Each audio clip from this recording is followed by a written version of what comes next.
আপনি জানেন জান্নাতে এমন কিছু সম্পদ আছে যা শুধুমাত্র আপনিই পাবেন, অন্য কেউ পাবে না। মজার ব্যাপার, প্রত্যেকটা মানুষের জন্য জান্নাত এবং জাহান্নামের নির্দিষ্ট স্থান আছে।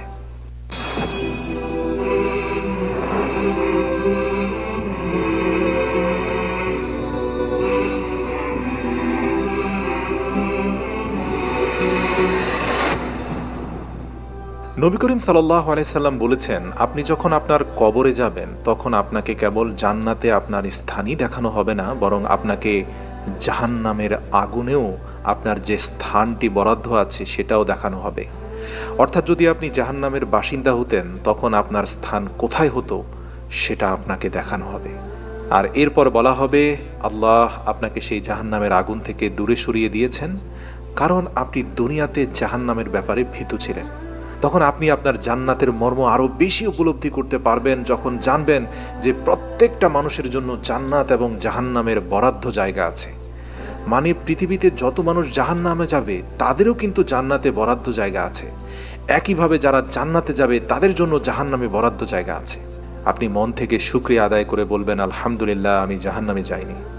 দুর্ভাগ্যক্রমে এর বিপরীত ঘটনাটাও ঘটবে। যেসব লোকেরা জাহান্নামী হবে, কবরে জান্নাতে যেতে পারলে তাদেরকে যে স্থানটাতে নেওয়া হতো সেটা দেখানো হবে।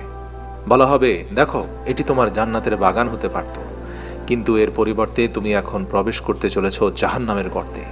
কারণ আল্লাহ তোমাকে দুনিয়াতে সতর্ক বার্তা পাঠিয়েছিলেন, কিন্তু তুমি তাকে গুরুত্ব দাওনি। তুমি হেসে খেলে উড়িয়ে দিয়েছ। এখন তুমি আল্লাহর ওয়াদা সত্য পাবে। কি দুর্ভাগ্য, তোমার জন্য নির্ধারিত জান্নাতের জায়গাটি খালি পড়ে আছে। প্রিয় দর্শক, সুতরাং দুনিয়াতে এখনো বেঁচে থাকতে আমরা যারা এই হাদিসটা সম্পর্কে জানতে পারছি, আমাদের এখনো সুযোগ আছে। পরকালে আমরা যে শুধুমাত্র আমাদের আমল অনুযায়ী আমরা বিনিময় পাবো তাই নয়, বরং আমরা সেই সব লোকদের জান্নাতের সম্পত্তিও দাবি করতে পারবো যারা জান্নাতে যাওয়ার কথা ছিল কিন্তু শেষ পর্যন্ত তারা জান্নাতে যেতে পারেনি।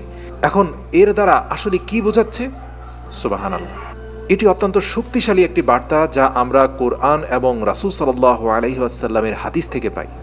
মনে করুন আপনি দুনিয়ার জীবন কাটাচ্ছেন এবং আপনার মনে হতে পারে যে আপনি এমন অনেক নিয়ামত থেকে বঞ্চিত হচ্ছেন যা দুনিয়ার অন্যদের কাছে রয়েছে, কিন্তু কিয়ামতের দিন দেখা যাবে আপনার সফলতা দেখে তারাই আপনার দিকে তাকিয়ে থাকবে। আল্লাহ তাআলা পবিত্র কোরআনে সূরা আল মুমিনুনের 10 নম্বর এবং 11 নম্বর আয়াতে বলেন, নিশ্চয়ই তারাই হবে উত্তরাধিকারী যারা জান্নাতুল ফেরদাউসের উত্তরাধিকারী হবে এবং তারা সেখানে চিরকাল বসবাস করবে। এখানে প্রথমে উত্তরাধিকারী বলে কি বোঝানো হয়েছে? কিছু ইসলামিক স্কলারগণ বলেছেন যে এখানে উত্তরাধিকারী বলে বোঝানো হয়েছে জান্নাতের অনেক কিছু আপনি কোনো পরিশ্রম ছাড়াই পাবেন। কেননা উত্তরাধিকার সূত্রে প্রাপ্ত সম্পদ যেমন আপনার কাছে কোনো পরিশ্রম ছাড়া এমনিতেই চলে আসে। দুনিয়ার হিসাব করে যদি বলি আর কি, দুনিয়াতে বাপদাদার যে সম্পত্তি আপনি উত্তরাধিকার সূত্রে পেয়েছেন, বলুন তো এর জন্য কি পরিশ্রম আপনি করেছেন? একইভাবে জান্নাতের ব্যাপারে যখন আল্লাহ উত্তরাধিকারী শব্দটা ব্যবহার করেছেন, মানে হচ্ছে সেখানেও আপনার পাওয়ার কথা না, কিন্তু এরপরে আপনি এমন অনেক সম্পদ পেয়ে যাবেন, সেটা আপনাকে উপার্জন করতে হয়নি, বিনা পরিশ্রমে আসবে। আবার কিছু স্কলারগণ বলেছেন, নবী করিম সাল্লাল্লাহু আলাইহি সাল্লাম এক হাদিসে বলেছেন, তোমাদের মধ্যে যে কেউ এই দুনিয়ায় বসবাস করবে সে একই সাথে দুটি অবস্থান লাভ করবে না, অর্থাৎ সে একই সাথে জান্নাতের ঘর এবং জাহান্নামের ঘর পাবে না। কেননা মুমিনের জন্য জান্নাতে এবং জাহান্নামে উভয় স্থানেই ঘর রয়েছে, কিন্তু একবার যখন সে জান্নাতে নিজের সেই ঘরটি দখল করে নেয় তখন তার জাহান্নামের ঘরটি ভেঙে ফেলা হয়। তাই আমরা যখন এই হাদিসটি নিয়ে ভাবি, আমরা এখান থেকে জানতে পারি যে ঠিক এই মুহূর্তে আপনার জন্য জাহান্নামে একটি বাড়ি রয়েছে যার উপরে আপনার নাম লেখা রয়েছে, এবং জান্নাতেও আপনার জন্য একটি বাড়ি রয়েছে যার উপরে আপনার নাম লেখা রয়েছে। আর ইনশাআল্লাহ একবার আপনি যখন জান্নাতের ঘরে বসবাস শুরু করবেন তখন যে বাড়িটি জাহান্নামে আপনার জন্য ছিল তা ভেঙে ফেলা হবে। এখন বিপরীত দিক থেকে চিন্তা করলে যারা জাহান্নামে যাবে তাদের জান্নাতের ঘরটির কি হবে? এবং আপনি নিশ্চয়ই এটা নিশ্চিত করতে চান যে আপনি তাদের মধ্যে কেউ হবেন না যারা জান্নাতে থাকতে পারত কিন্তু এখন জাহান্নামে আছে। সুতরাং ইনশাআল্লাহ আপনি জান্নাতে যাবেন এবং আপনি যখন জান্নাতের চারপাশে ঘুরে বেড়াচ্ছেন আপনি তখন এমন অনেক প্রাসাদ দেখতে পাবেন যেগুলো খালি পড়ে রয়েছে। সেগুলো হয়তো কিছু লোকের জন্য হতে পারত যদি তারা আল্লাহর ডাকে সাড়া দিত, কিন্তু তাদের পরিবর্তে এখন আপনি তাদের বাড়ির উত্তরাধিকারী হবেন। এবং ঠিক এই কথাই আল্লাহ তাআলা কোরআনে বলেছেন এবং নবী করিম সাল্লাল্লাহু আলাইহি সাল্লাম হাদিসে বিষয়টা ব্যাখ্যা করেছেন। পবিত্র কোরআনের এই আয়াতটির পরিপূর্ণ ব্যাখ্যা হচ্ছে এখানে আল্লাহ তাআলা জান্নাতের কিছু কিছু প্রপার্টির যে উত্তরাধিকারী শব্দটা ব্যবহার করেছেন, এর মানে হচ্ছে আপনার এমন অনেক নিকট প্রতিবেশী নিকট মানুষ থাকবে যাদেরকে আপনি দিনের পথে ডেকেছেন, কিন্তু দুর্ভাগ্যজনকভাবে আপনি দেখেছেন যে তারা দিনের পথে আসেনি, অথবা আপনি এমন অনেক ব্যক্তিবর্গ প্রভাবশালী মানুষকে আপনি জেনে থাকবেন যারা জান্নাতে যেতে পারত কিন্তু নিজ কর্মে তারা জাহান্নাম বেছে নিয়েছে। তাদের সম্পত্তি আল্লাহ আপনাকে দান করে দেবেন।